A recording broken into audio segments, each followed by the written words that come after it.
Today, we're diving into an important but often misunderstood move in blackjack, surrender.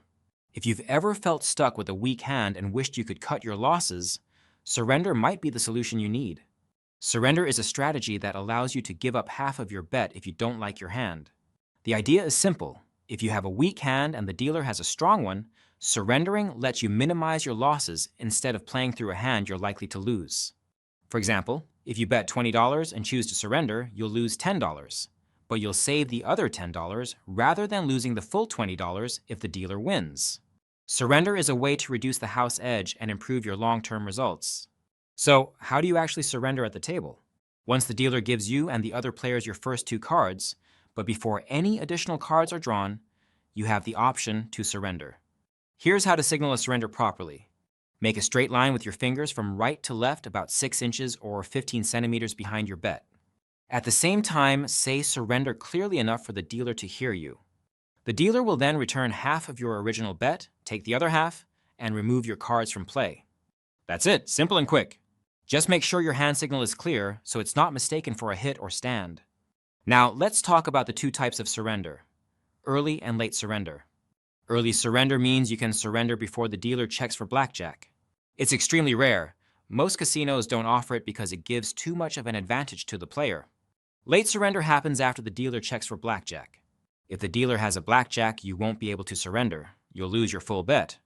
Key takeaway: you're far more likely to encounter late surrender in a casino, so that's the one to focus on. Let's go over the correct strategy for late surrender. First, here's the strategy for a 6-deck shoe game. For a double-deck game, the strategy changes slightly. The difference between the two strategies comes down to the number of decks in play and the dealer's advantage. Now, let's talk about when you shouldn't surrender. There are situations where the correct play is to stick with the hand, even if it feels uncomfortable. In a double-deck game, if you have a hard 16 against a 9, you should not surrender. In a 6-deck shoe, however, surrendering that hand is the correct play.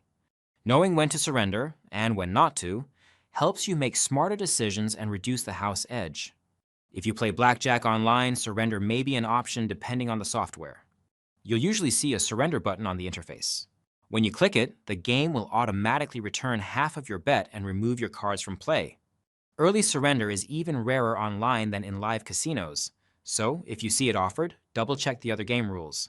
Chances are the casino is compensating for that player-friendly rule by adjusting other parts of the game, like the payout for blackjack.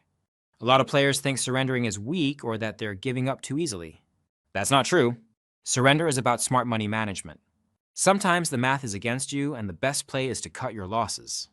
Let's say you have a 20% chance of winning a hand.